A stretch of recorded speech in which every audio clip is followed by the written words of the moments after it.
bloody Okay. Yes, got it. Being live streamed. You never know with technology whether it's actually going to work or not. Yeah, I know what you mean. I did this and forgot to hit record on Zoom the other day. Oh no. But it was on Facebook Live, so it was fine. So then you can download it. Did you know that? I did. Thank goodness that worked. Fabulous. Sorry if you've just joined, just in the middle of our conversation. Just double checking. We are live, and we are live. I always do this, and I'm just like, why am I listening to myself? Beautiful. Thank you so much for joining me, Neeta. So everyone in the group, this is the beautiful Neeta.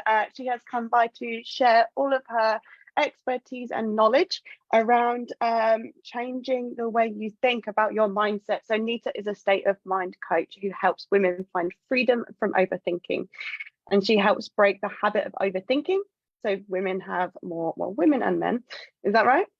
Yeah. So women and men, but this audience is all women. So all of you women, beautiful, beautiful women, can have more energy, more confidence. So you can learn how to use your resistance to get unstuck, which is a huge thing, move forward on your goals and find new purpose. Hopefully I done you some justice there, probably not enough. Thank you so much for joining me, Neeta. I really appreciate your time. No, thank you for having me. It's great to be here. I'm excited for today. This is going to be awesome. So, I mean, I talk a lot about mindset with my ladies. We talk about motivation, how you're being stuck. I talk a lot about the dietary element. As you know, this group is a plant-based weight loss group.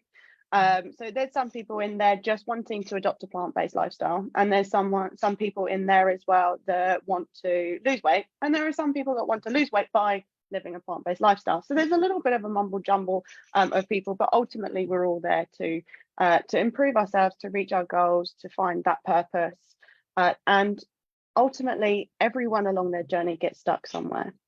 And I've seen it so many times with people who want to lose weight, people who want to jump on the plant-based lifestyle, and they start overthinking it, and they just start digging themselves into a deeper hole. So when you jumped up and said, "Hey, I do this," I was just like, "This is amazing! This fits so well." So yeah. So I mean, if I could ask you, you know, how, starting from the beginning, like, how does overthinking impact us, and where would you like to start? So maybe what might be easier, and I must remember to look into the camera here as well. Oh, you can look at me on the camera. I like looking at you. So my own journey, really. So I was a chronic overthinker for most of my life, and you know, when you're overthinking things, it leads to this sort of dynamic of worrying. You're ruminating on something that's happened. You're going over what happened and worrying about it, or you're worrying about something that's going to happen in the future, and which causes anxiety. And I basically operated in that way for most of my life, and was actually very successful in finance, and then in London and Luxembourg. And then I moved to Asia with my family, and I became a counselor and a coach there. And I built a business out there. But I did it with that sort of edge, always that edge of, okay, I've got to hold it all together. I've got to control everything, because I was constantly overthinking things. And I ignored my health. So my body just really didn't matter, because it was all up here, right? That's where the overthinking takes place when you're in it. And so I was just like, well, food is just fuel, just eat, or not eat. If you can skip a few meals, but just keep powering through, keep pushing that boulder up the hill, get to where you want to be. And that eventually caught up with me. So I started to get symptoms, started to get sick, would ignore it, or I'd get really sick, and then I'd be like, okay, I'll stop doing everything I'm doing, I'll recover, I'll be really good. And then as I got better, I'd have 5 ideas, and I'd want to implement all 5 ideas, right? Start juggling them, and they're really interesting. Sounds like me. Yeah, and and I had shiny object syndrome. Oh, what's that? Oh, that will be the answer if I take that course and if I do this and do that. So it was very busy. It was a very busy mind, and I was very busy. And then eventually, so I'm 56 now. I'll be 57 in 2 months. And it was back in 2014 that I became really sick. I started to get numbness from my foot, my left foot, and it just traveled all the way up the left side of my body over a period of about a month and up to my head. And I saw the doctor and they were like, oh, it could be a trapped nerve. We don't know what it is. You have to kind of wait. Anyway, eventually it took a bit of time and eventually I was diagnosed with mild MS. So that was, as they say, the wake-up call.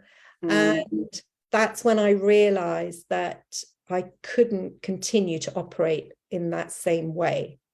The overthinking was not helpful. It wasn't productive. It was hurting me, and it was coming from within me. So that's when I started to really look at, well, what am I doing? And, because I wasn't walking around going, I'm an overthinker and this is why. It was just at that point, I stopped everything, tried to look after myself and looked into what was going on. And so ever since then, I've sort of, I see this a lot with women. So I used to work as an executive coach, so with a lot of men as well. But in the last few years, I work with women. So just like yourself, and I have a Facebook group for women. And I started it because this is what I see with a lot of other women as well. Putting themselves last, putting their needs to one side, the people pleasing, comparisons to other women, not feeling enough, all of those sorts of things. And the constant narrative, the overthinking that goes on with that. I just saw a lot of it. And what I saw for myself was that anytime I'm resisting what's happening to me, that's where the overthinking begins. Right? So if something isn't going my way, or it doesn't meet my expectations. So for example, we're going to talk even about, and I've done this myself with diets, certain diets, maybe it's looked good, it's been good, and I've done really well, but then I hit this point where it doesn't quite meet my expectation, as in it's too hard. Like I can do it for 5 days, but now day 6, well, I can't, I can no longer do it because I thought it would get easier. I had an expectation. Yet life is presenting me with, well, on day 6, this is just how it is, right? This is, you still got to eat the same foods, and you know logically that things are changing within you, and eventually it will get easier, it will get more comfortable, but there's a resistance. And that resistance, whenever we feel any resistance to anything, it feels uncomfortable in the body. So your mind has these thoughts and your body reacts to those thoughts. And so typically when I would resist things, it would feel really uncomfortable, and I'd think maybe, oh, I don't like how this is feeling, so I'm going to skip the diet today. I'm going to go back to eating the way I would normally eat, because that will make me feel better, right? And maybe there'll be a lot of overthinking that might have gone on until I reach that point. I hope this is making sense, or I tend to get quite passionate and ramble. Maybe tell me if I'm rambling. Me too. I always check in with anyone I'm talking to, even if I'm on live. I'm like, does that make sense? Because I'm going 100 miles an hour in my head. Exactly. Yeah. Yeah. No, it makes 100%. So that's really the relationship there, is to see that there's a resistance to something that's happening in my life, right? And I may try and control it. And if I'm doing that, I'm saying no to what is happening, because that's essentially what resistance is. It's like an opposition to what's going on, right? And so what does it... Sorry. Yeah. Yeah, no, go What ahead. does resistance show up as? What does it feel like or sound So like or look like? the first thing to notice is, as I said, it'll feel uncomfortable. Mm. It'll just feel uncomfortable in your body. It'll be a feeling or a sensation.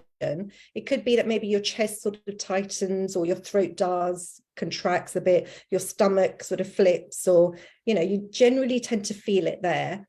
And what we all typically do is we go, oh, I don't like that, so I'm just going to avoid dealing with this, because it must be the diet that's causing this, right?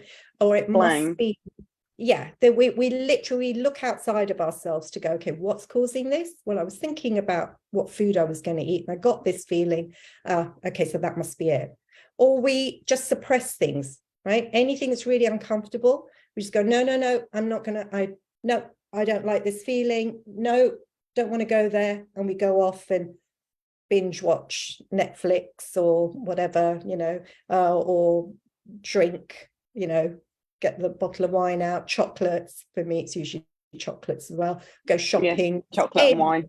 Yeah, exactly. It's a kindred spirits. Yeah, exactly. So, or it could be, I can always tell when I'm really resisting something as well, is if it's during the day, I might start cleaning or do the ironing, which I wouldn't normally want to do. But it'll be like, oh, this is a good time to do. I think I need to do some ironing, rather than that thing that I really, would be good if I did it. So that's how it shows up, or that's how we deal with it when it shows up. Would you say it's similar to procrastination as well? Yeah. So procrastination is sort of a byproduct of the resistance. If you're resisting something and you just don't want to deal with that resistance and what it's bringing up within you, then you'll just, I would certainly, and I was a serial procrastinator, I would go, well, it's too much.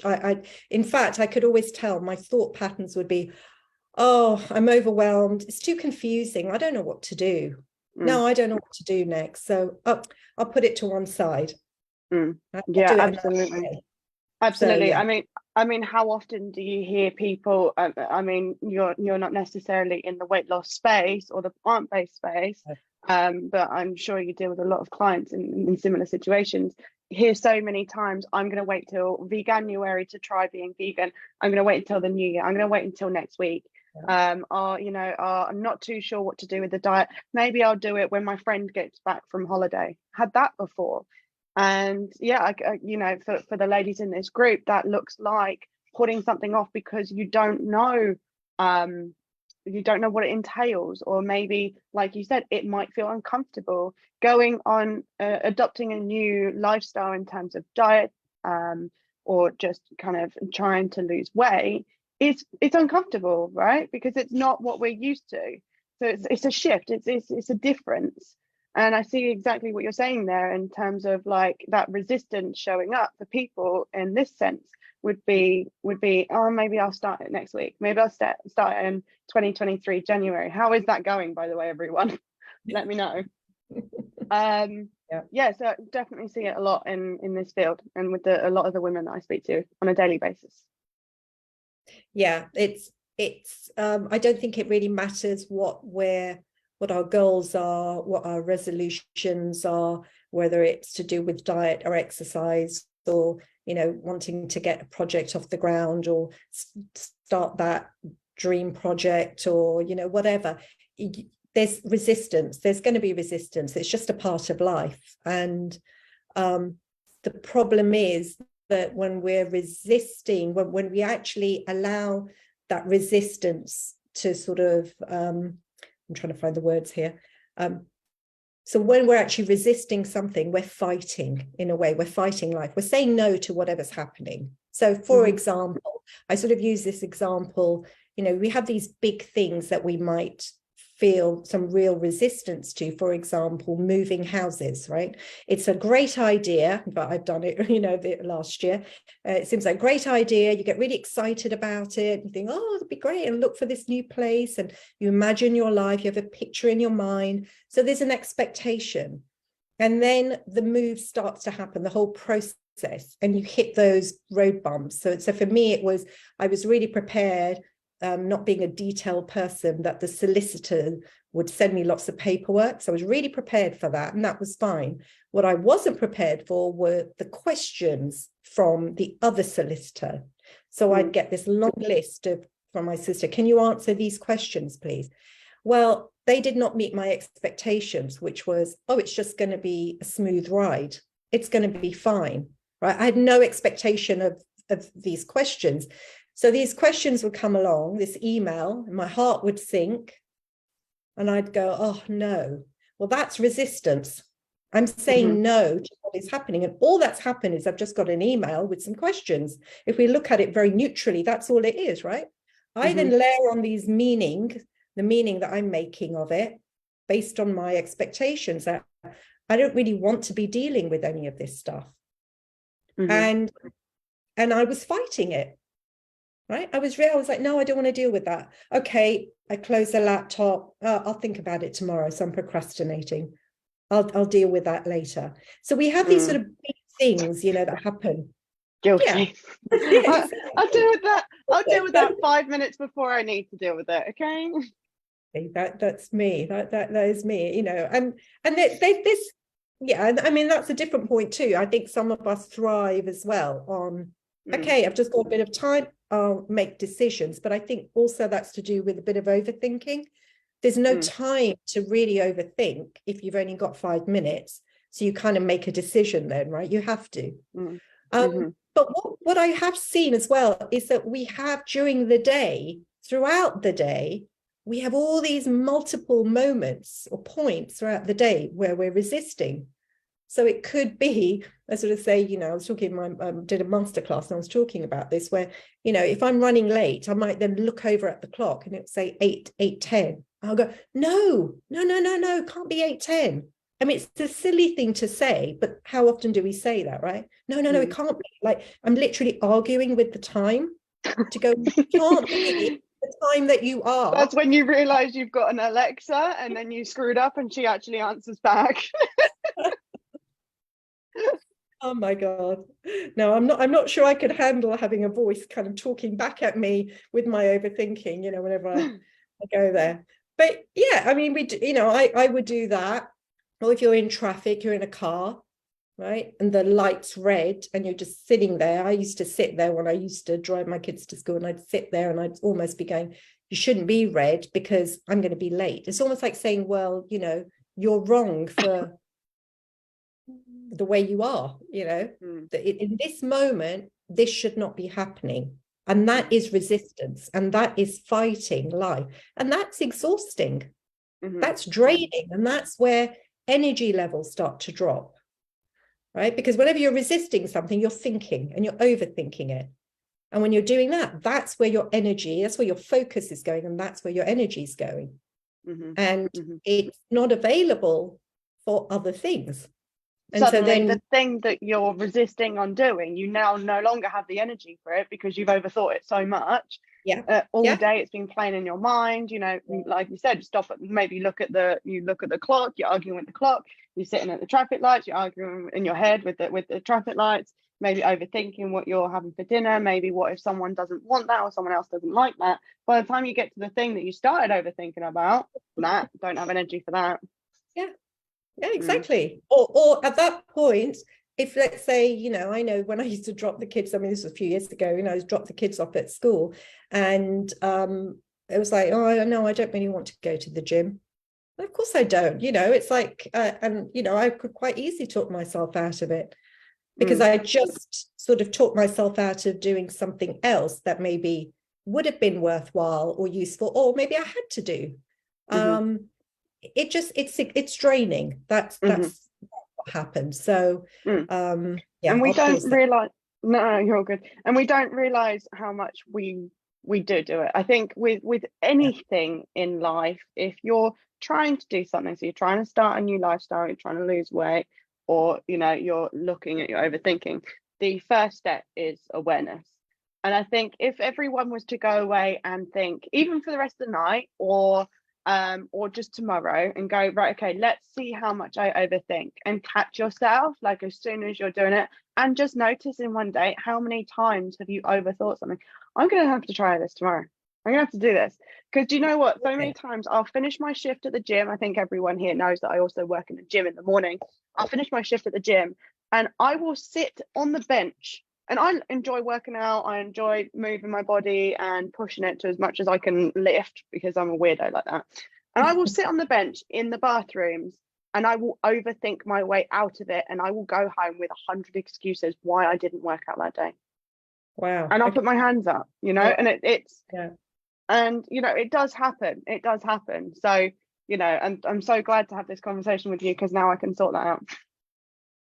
Yeah, well, here's the thing. I'll give you one more example that I talked about. It's if I walk out and it's raining and I wasn't expecting rain, or it wasn't going to be as heavy, I will fight that too, because that's going to mess with my hair. Because to get it looking like this, I have to, blow dry it. And if it gets humid and, a bit damp, then it starts to frizz and you get all these kinks and curls. So then I'm kind of disappointed with life about that too.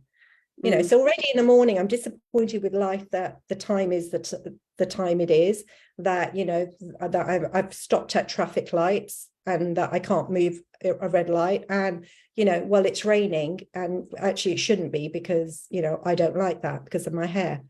And that's just 3 things maybe in the morning. So I do say with clients as well, do this. Absolutely. In fact, spend a day and look, or maybe even you may not catch yourself during the day. If you can, that's great. Make a note. But otherwise, at the end of the day, think back to like the morning and just start to play your day back. And just notice, as you said, quite rightly, awareness is like king or queen, right? Awareness is queen here. It's number 1. I like that. It all comes from that.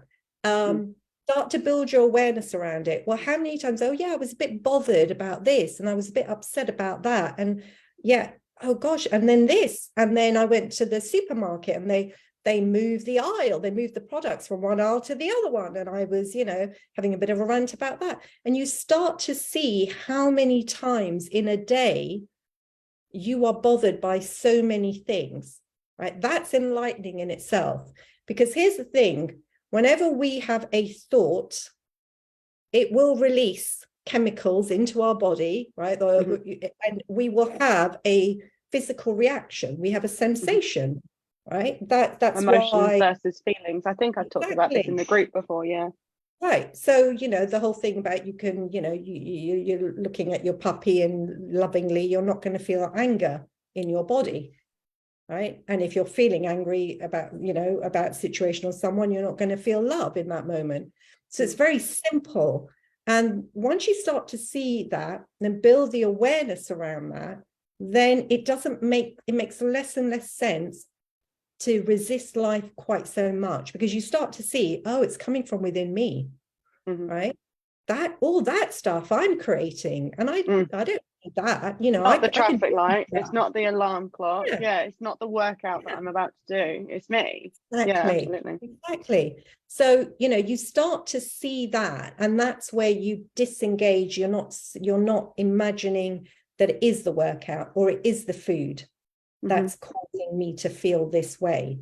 There's something else going on here, right? It's my thinking about the food, it's my thinking about the workout. And once you have the awareness, that's when you can catch yourself and go, okay, so what's going on here? Absolutely. That's where the magic happens. That's the secret. That's Neeta's secret sauce. We can't dip too deep into that. So as you've been talking, you probably heard my super noisy tapping away. Just because when things pop up in my head, I have to write them down, otherwise I will forget them, because I'm like a goldfish. I picked up the phone today, I went, yeah, hang on, walked up the stairs and went, I'm sorry, I've forgotten who it was on the phone. Probably because I overthought everything on the way up, in all honesty. So yeah, I'm typing a few things. Quick question, and it doesn't have to be too deep. Yeah. because I thought about this. That's your polite way of saying, right, Nita, don't start rambling. No, I'm teasing. No, not at all. Because I go off on No, I love it. It's all very important information. It's great. Resistance versus self-sabotage. Oh, so self-sabotage will come as a result of resistance. Right? Gotcha. Or the overthinking. So you have resistance, and then you start to overthink it. And then you may, whether you're aware of it or not, because a lot of the time, obviously, we're not aware of what is going on, you know. So the self-sabotage will then come from that. There'll be a decision of, yeah, you know what, I know I could do some really good work if I got this, I don't know, project done today or today and tomorrow. I started working on it today, and then it could be like, no, I'm not going to do that. I'm just going to wait till the 10 minutes before and just submit it. And in a way, that's a form of self-sabotage. It'll be like afterwards, I might be going, why did I do that? I had the time. I knew what to do. I'm so close. I could have done a really good job. Why didn't I? So I don't know if yeah, absolutely. Very, very, very quick, very effective. I think with the resistance there is, you know, you start overthinking it, and then, like you said, the thing with self-sabotage, I think you just touched it briefly, is most of it boils down to unconscious thoughts, beliefs, and actions, right? And please correct me if or adapt if needs be.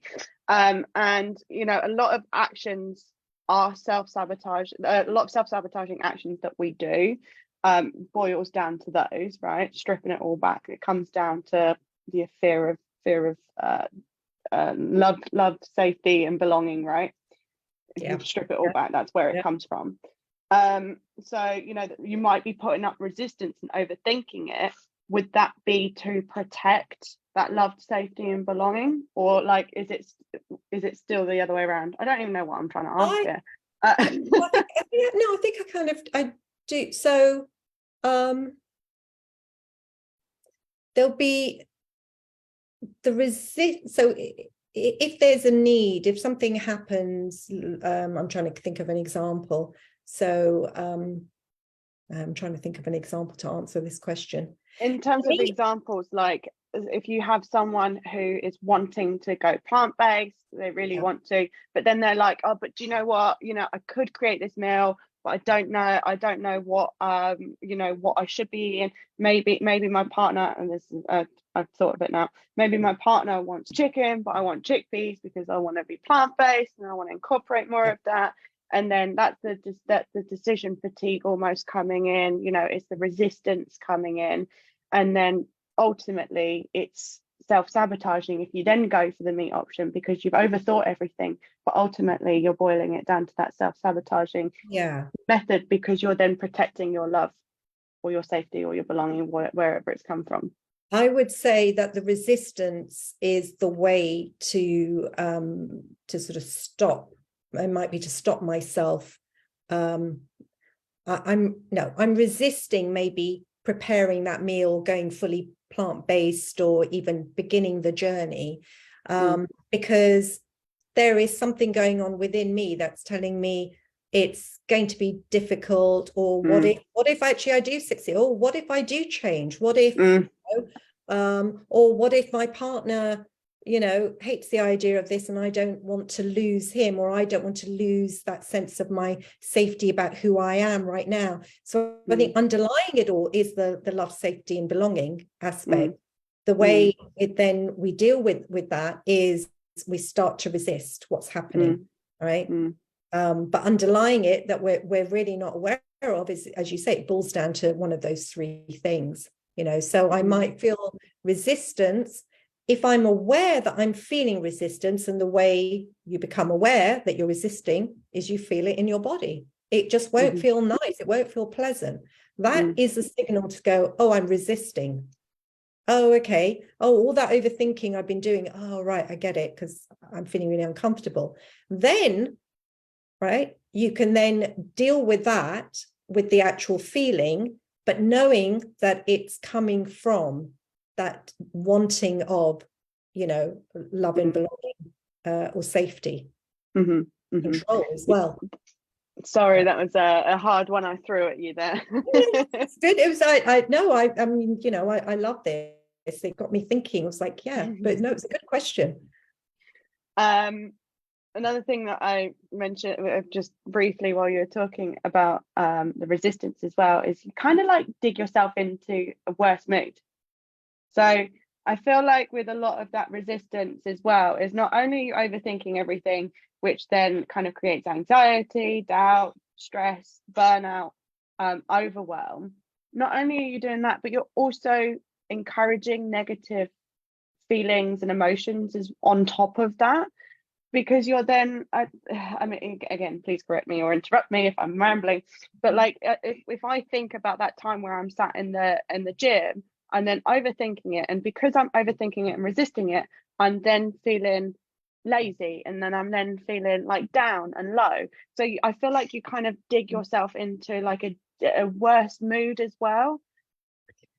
Absolutely. No, you're making a lot of sense there. It's exactly that. So the overthinking, the way I describe it is that each and every one of us, we have an unhelpful list of habitual thoughts.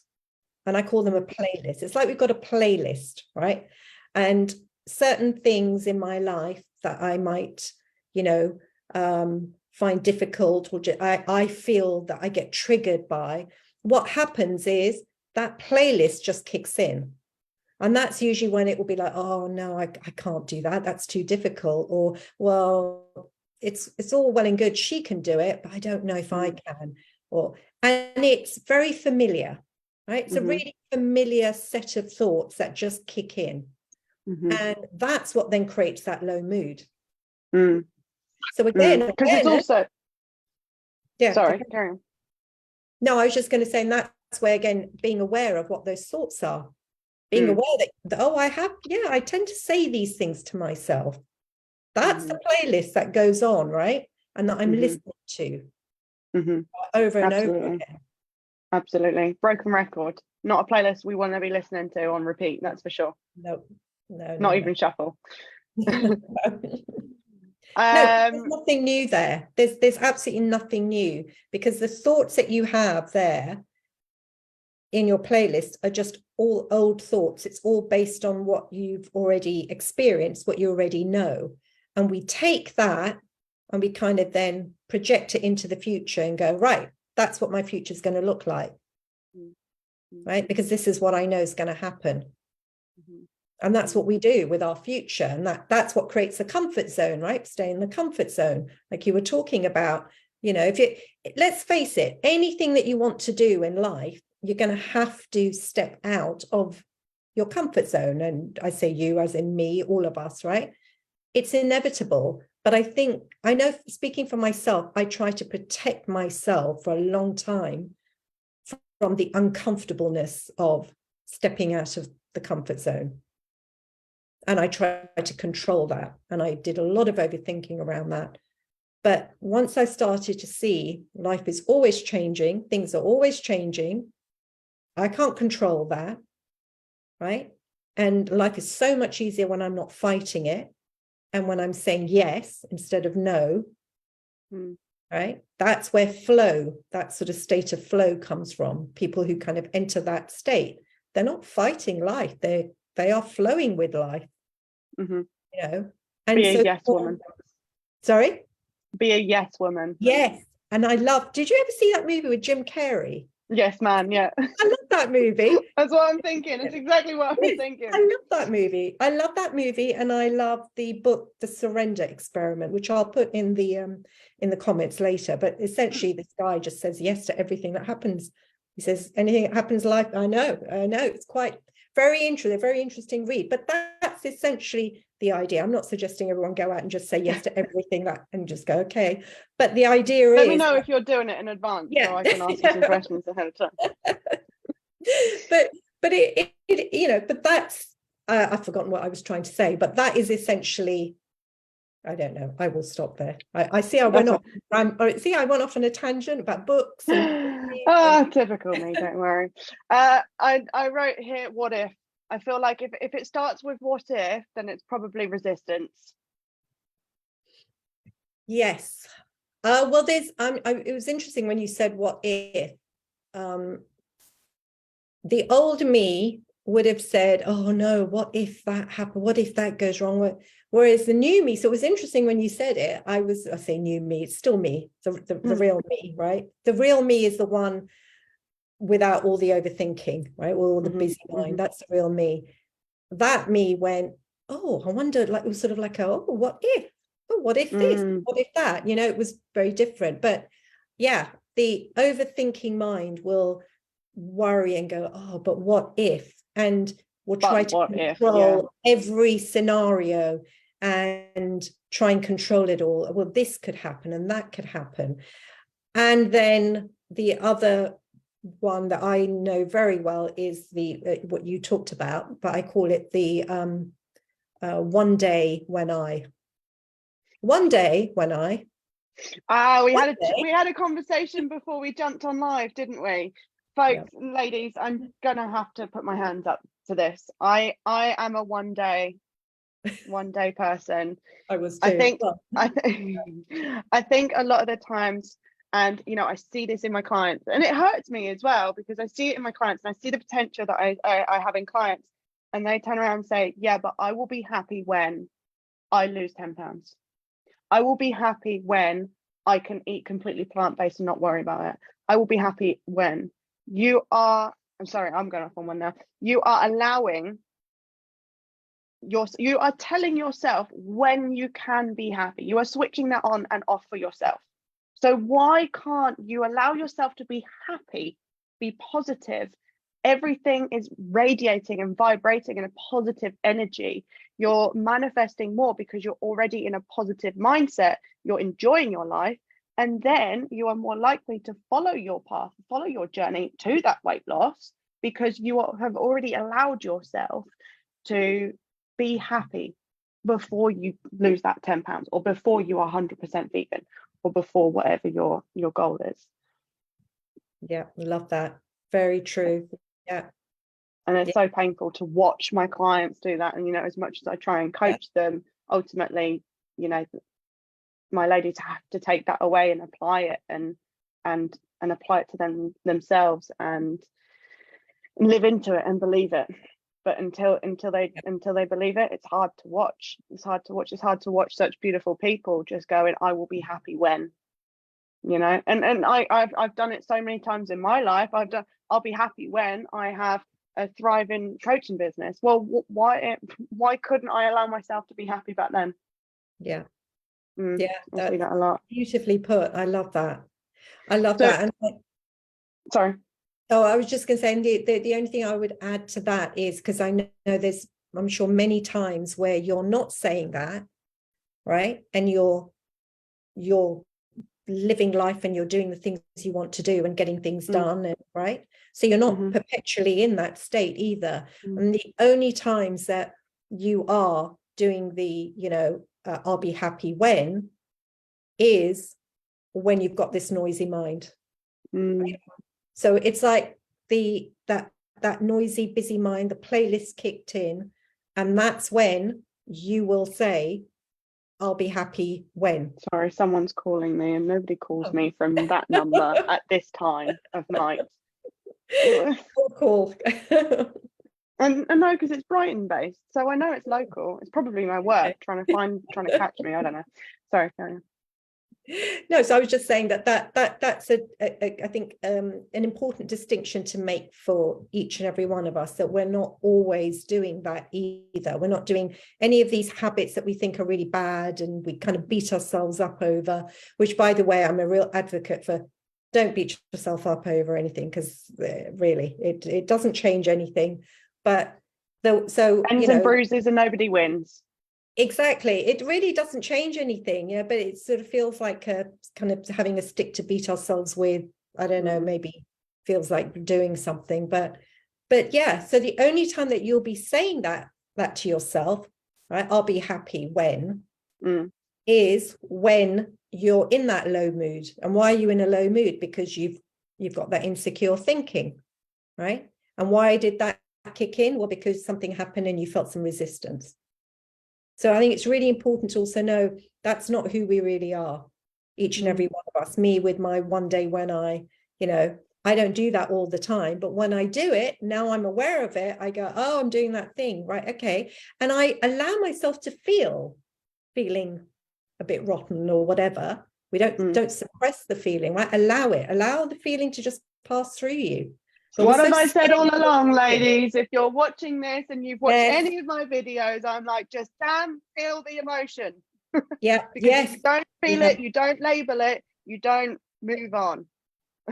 Sorry, Francis. That cliched line that I use a lot, that gets used, what we resist persists, right? Oh, there we go. I love it. You keep resisting it. You keep, no, I'm not going to feel the feeling. I'm going to push it down. I don't want to feel it. It's going to keep coming back up and it will get stronger. That's what happened to me. And that's why I ended up getting a real, a real lesson in, okay, I need you to stop what you're doing and we're going to numb the left side of your body now. It was almost how it felt. So yeah, absolutely, that's great. Feel whatever you're feeling. I think we're often so scared of it because it feels so uncomfortable, we run away. But actually, if you feel it and you just surf the feeling, it kind of feels like it's peaking and then it just sort of, it's gone, and feel it again and again, and you stop giving your power away to that fear. Yeah, less time in the negative moods and more time in the positive moods.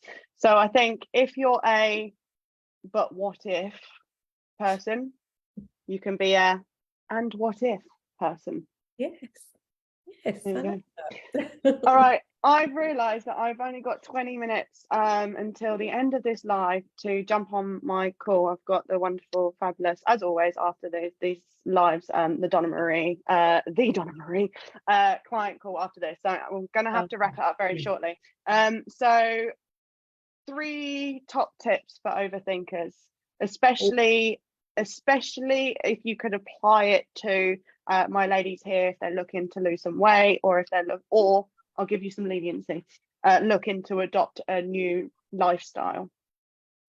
Oh, you sprung that on me there. Okay. You said you like questions. Good. I do like questions. I think top tips. Well, first of all, do that awareness exercise of start to notice how often you're bothered throughout the day, right? You start to feel a bit more empowered because it can feel like life's coming at you. And this way you start to go, oh no, actually, this is just sort of coming from me. That's one thing. Also beginning to really see that thought-feeling connection. It's real. It really is real. Again, awareness around that. Oh, I've got this, I'm sitting watching a movie and I'm laughing while I'm having some nice, pleasant thoughts, or I'm watching a scary movie. Oh yeah, well, my thoughts are around, they're quite fearful, so I'm feeling that in my body.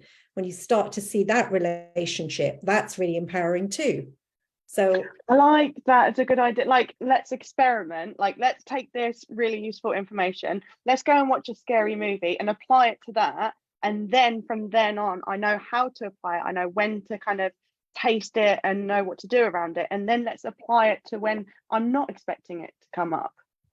Yeah, or possibly are. Exactly. Well, what happens is that you start to feel instead of someone just telling you, you actually, as you said, experiment with it, and you start to notice it for yourself, for yourself. And that's the biggest and the greatest teacher, right? So just, play with that. Go out there and sort of see, oh, well, yeah, what's going on? What happened here? So that's the second. And I think the third thing is, and actually this is a big one, is when you're beating yourself up, making yourself wrong, you're saying no to yourself, right? And that just makes things harder. You're not being loving towards yourself. So say yes to yourself more and be more loving to yourself. And that just comes from dropping the beating yourself up and, being really hard on yourself. So that's the third experiment. notice how often you do that to yourself.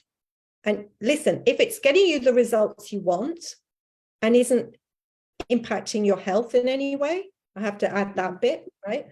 And you're really healthy and you feel great, keep doing it. Mm-hmm. I'm pretty sure that won't be the case. So those would be the 3 tips. Beautiful, beautiful. And if people want to work with you, can they get a little taster? Do you have a freebie for us? Yep, I've got a freebie, and I think it's called 5 Ways to Let Go of Overthinking. I know. I need to. Don't overthink it. I will post. I'll post the details in the group. Yeah. Under here. Yeah, I mean, if anyone here, if you're watching this, if you're listening to this, guys, and you've realized how awesome Neeta is as well, and you'd like a little bit of help, just drop a hey, or just be like, just type in freebie underneath this, and are you happy just sending that through to them? Yeah, absolutely. Cool. Yeah, absolutely. Perfect. And any all right, questions that anyone might have, just put them maybe in the comments, and I can answer them there as well. And yeah, you're free to DM me as well, so whichever works. Beautiful, absolutely. And so they can DM you, and if they want your freebie just to help with that overthinking, just message freebie in the chats underneath. And if you need anything else, shoot me a message, and I can always ask Neeta to get in touch with you anyway. All right, I'm gonna have to dash, but thank you so much for coming. Thank you for joining us. It was wonderful. Great talking to you. All right. Yeah, I don't actually know how to stop the live stream. Oh, I found out how to stop the live stream. Right, we're going to stop the live stream and recording now. Bye, guys. Thank you.